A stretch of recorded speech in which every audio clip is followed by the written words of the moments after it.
Hari kedua kita ada di Lombok.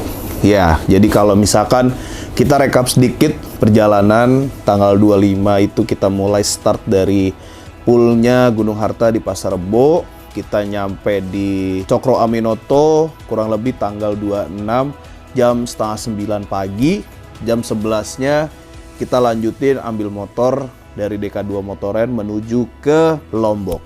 Nah, di video kali ini gue pengen lebih bahas ke daerah Lomboknya, alias ada satu misi yang sedang kita kejar ketika di Lombok.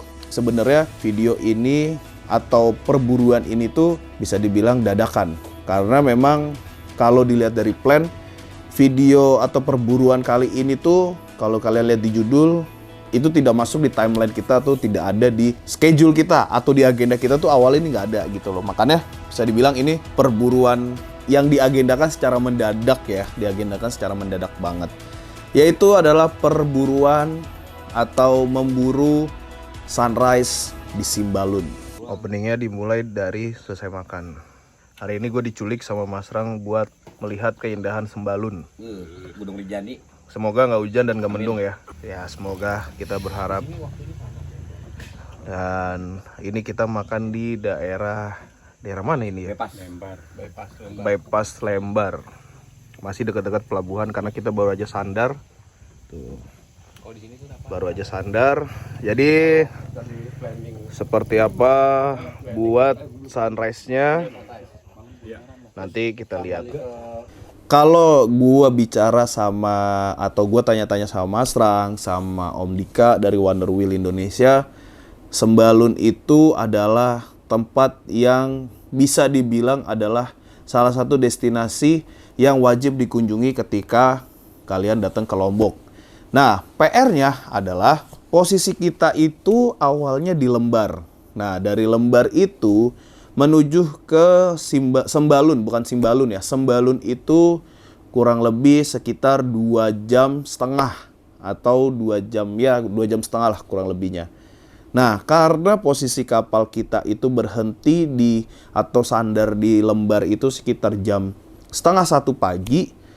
Nah, ini menjadi tantangan, ini menjadi challenge buat kita. Kenapa? Karena challenge-nya itu kita harus manage waktu nih, biar di sananya itu nggak terlalu gelap dan di sana pun juga nggak terlalu siang. Itu yang akhirnya menjadi perdebatan kecil lah di kita itu, yang kita akhirnya bingung nih mau startnya dari jam berapa. Akhirnya kita putuskan bersama-sama kita start dari rumah makan di tempat kita peristirahatan pas makan itu setengah 3 pagi. Nah, dengan estimasi setengah 3 pagi kita berangkat dan waktu tempuhnya itu kurang lebih 2 jam setengah, harusnya waktunya pas. Kenapa? Karena kalau misalkan kita jalan pagi itu banyak nih kendala-kendala, mulai dari panggilan alam ya, kadang nanti mau pipis, nanti mau buang air besar. Itu pasti akan terjadi ketika menuju perjalanan di menjelang subuh. Karena apalagi Lombok yang kita akan datangin ini adalah dataran tinggi ya, dimana kalau udah kita bicara dataran tinggi itu ya hal-hal itu pasti akan terjadi, umumnya pasti akan terjadi. Makanya kalau misalkan teman-teman lihat di footage ini betapa sepinya Lombok, bahkan gue sampai ngomong sama Falah, kayaknya kalau kita bikin The Quiet of Lombok sendiri itu kayak seru gitu. Cuman karena berhubung waktunya mepet, jadi ya udahlah kita putusin untuk kita langsung aja menuju ke Sembalun. Buat teman-teman yang mungkin belum tahu Sembalun, jadi ini tuh termasuk ke dalam jatuhnya Taman Nasional ya, Val. Taman Nasional Gunung Rinjani.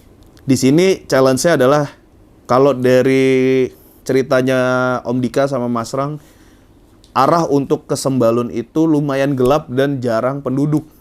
Bahkan siang pun masih gelap. Nah, mungkin teman-teman yang udah lama ngikutin Mas Rang tahu Sembalun seperti apa kurang lebihnya. Nah, ini mungkin di footage ini kalian juga bakal lihat segelap apa di sana. Makanya ini yang tadi gue bilang di awal, ini challenge-nya kita nih. Kita harus manage waktunya bener. Karena kalau misalkan kita kecepatan sedikit juga di sananya bete, nggak enak juga.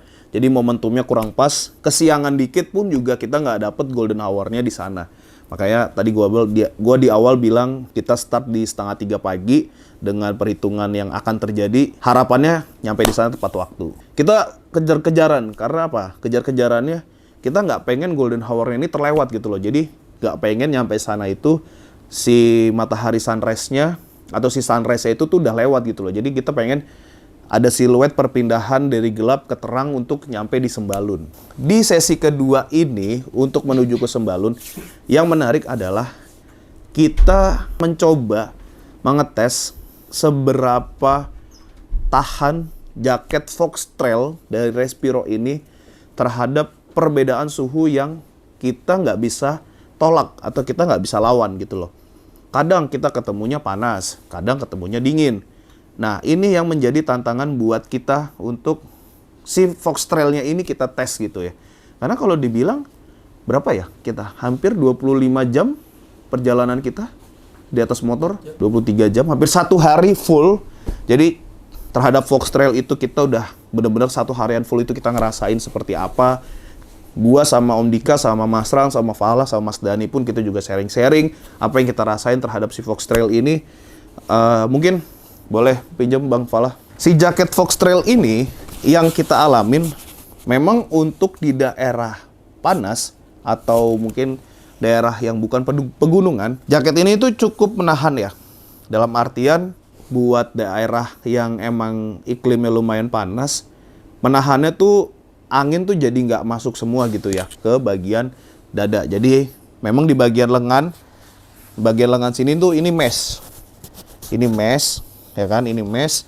Terus di bagian pinggang ini juga mesh. Sampai ke sebetulnya ke dada sih ini mesh. Nah, meshnya ini sebetulnya dia itu nggak langsung bolong ya. Jadi di balik kain bolong ini tuh ada kain lagi. Ya, yang kain yang benar-benar meshnya bolong tuh di bagian dada sampai di bagian lengan sini nih. Nih, bagian lengan sama di bagian pinggang. Nah, bagian sini nih yang gua rasain dia ada mesh, ada tutupnya lagi, ada kainnya lagi. Cuman ketika kita berada di Sembalun, ini lain cerita nih jadinya. Si jaket ini lain cerita. Yang tadinya kita berharap bahwa, atau ekspektasi kita dinginnya Sembalun tuh mungkin kayak di Lembang, Bogor. Ternyata mungkin bisa gue bilang ini hampir mirip kayak ke Dieng sama ke Bromo. Dingin-dinginnya. Bahkan kayaknya 2 kali lipat. Kalau tadi Mas Dani cerita, suhunya di sana itu bahkan sampai menyentuh angka 15 derajat di subuh. Ini yang jadi tantangannya karena apakah jaket ini tuh cocok kita pakai ke daerah yang emang dinginnya bener-bener bisa dibilang hampir ekstrim ya. 15 derajat tuh menurut gue lumayan ekstrim, bahkan tangan gua itu udah bener-bener nggak bisa ngerasain lagi handle rem, udah nggak bisa lagi ngerasain grip di handle atau di bagian throttle, di bagian gas, itu udah bener-bener gua nggak bisa ngerasain. Kanan kiri pun udah rasanya udah sakit, udah kayak mau mati rasa saking dinginnya di sana.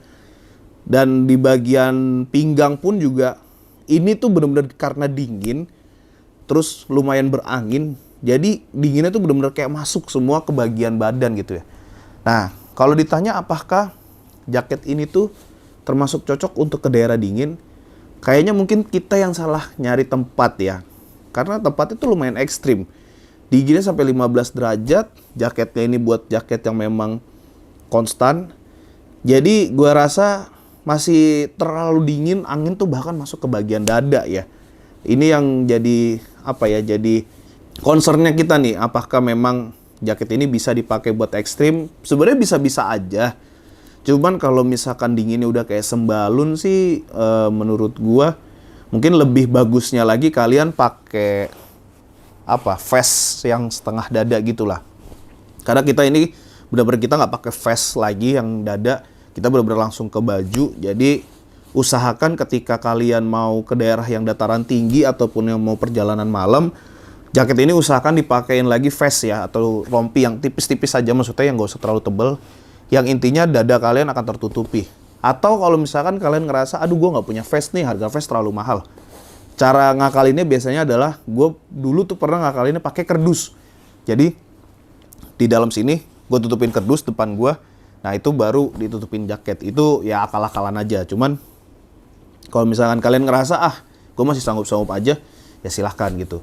kita nggak tidur loh, bener-bener kita nggak tidur dari mulai kita lepas lembar itu sampai ke Sembalun itu bener-bener kita nggak tidur. Bahkan di kapal pun kita mungkin cuma tidur let's say 1-2 jam aja, dan sampai sana bener-bener terbayarkan semua. Wah, gue sampai yang wah gila, bener-bener sampai di sana tuh kita bener-bener yang gue sampai sekarang pun itu tidak bisa lepas dari memori gue di otak gue, betapa indahnya Sembalun itu. Waduh.